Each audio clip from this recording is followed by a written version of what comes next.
tirer la sonnette d'alarme pour une éducation inclusive. L'association Terial Gré adhère à cette initiative. En collaboration avec la Fondation Liliane, l'association a organisé une campagne de sensibilisation. Mobilisés, les élèves de Boussé ainsi que leurs enseignants ont tiré la sonnette d'alarme pour une éducation inclusive en faveur des personnes vivant avec un handicap.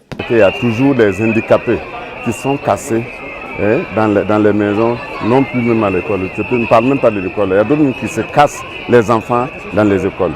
Et puis au niveau des écoles aussi, il y a des enfants handicapés qui viennent et il y a leurs camarades qui se moquent et puis il y a des choses. Donc maintenant, on fait cette campagne pour sensibiliser et faire des plaidoyers avec les gens pour qu'ils puissent faire entrer les enfants handicapés à l'école.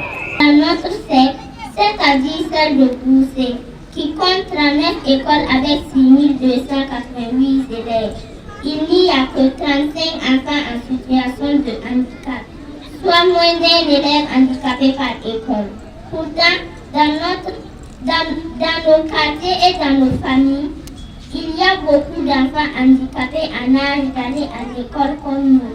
Cela est triste pour nous, car nos camarades handicapés aussi doivent jouir du droit d'aller à l'école.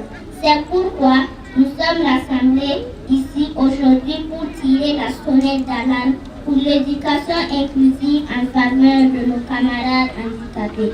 N'est-ce pas un événement très important pour notre avenir?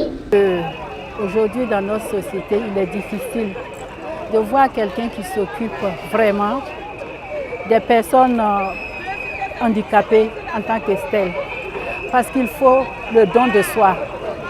Et dans ce genre d'initiative, je pense que s'il y a la possibilité d'encourager, il faut le faire. Je me suis sentie interpellée en tant que mère d'abord, en tant qu'éducatrice aussi, et en tant que femme. Je me sens le devoir d'accompagner ce genre d'action. C'est un long processus et c'est un combat de longue haleine. Ce n'est pas un truc qu'on commence aujourd'hui. Vous voyez même déjà pour le problème des filles uniquement. Ça a été vraiment difficile pour que les gens acceptent d'abord de mettre leurs enfants à l'école, notamment les filles. Mais aujourd'hui, on est arrivé quand même à faire quelque chose. Il faut toujours commencer. Il ne faut pas jeter l'éponge avant d'avoir commencé.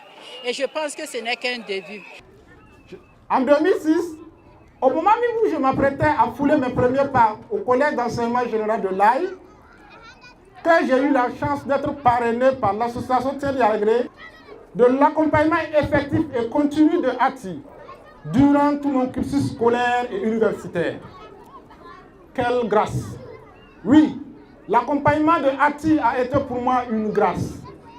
Au plan académique, je suis aujourd'hui titulaire d'un baccalauréat technologique série G2, d'un brevet de technicien supérieur d'État option finance comptabilité, d'une licence professionnelle en finance et audit comptable et d'un master professionnel en comptabilité, contrôle, audit, toute mention spéciale. Au plan professionnel, j'occupe actuellement le poste de responsable administratif et financier pour le compte d'une structure de développement communautaire de la place. Et nous avons vu aujourd'hui le cas poignant de cet handicapé, carrément un véritable handicapé, mais il a réussi jusqu'à soutenir son master avec la mention, la note 18.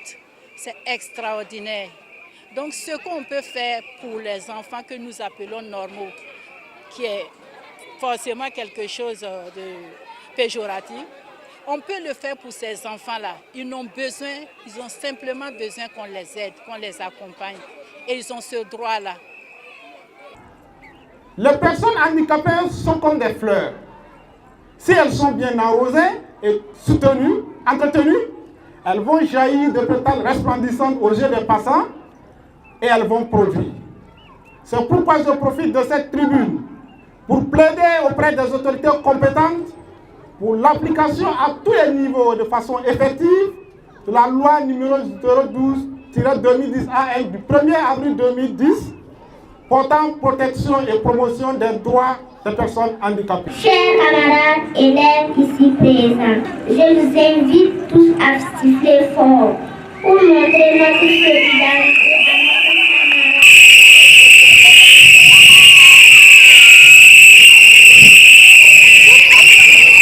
Et le bruit que nous avons fait aujourd'hui, c'est un symbole pour réveiller ceux qui dorment et leur dire que voilà un autre problème qui se présente. Il faut qu'on se lève parce que tous les enfants sont tous pareils. Handicapés ou non, ils ont tous les mêmes droits. Pour une éducation inclusive comme solution, agissons.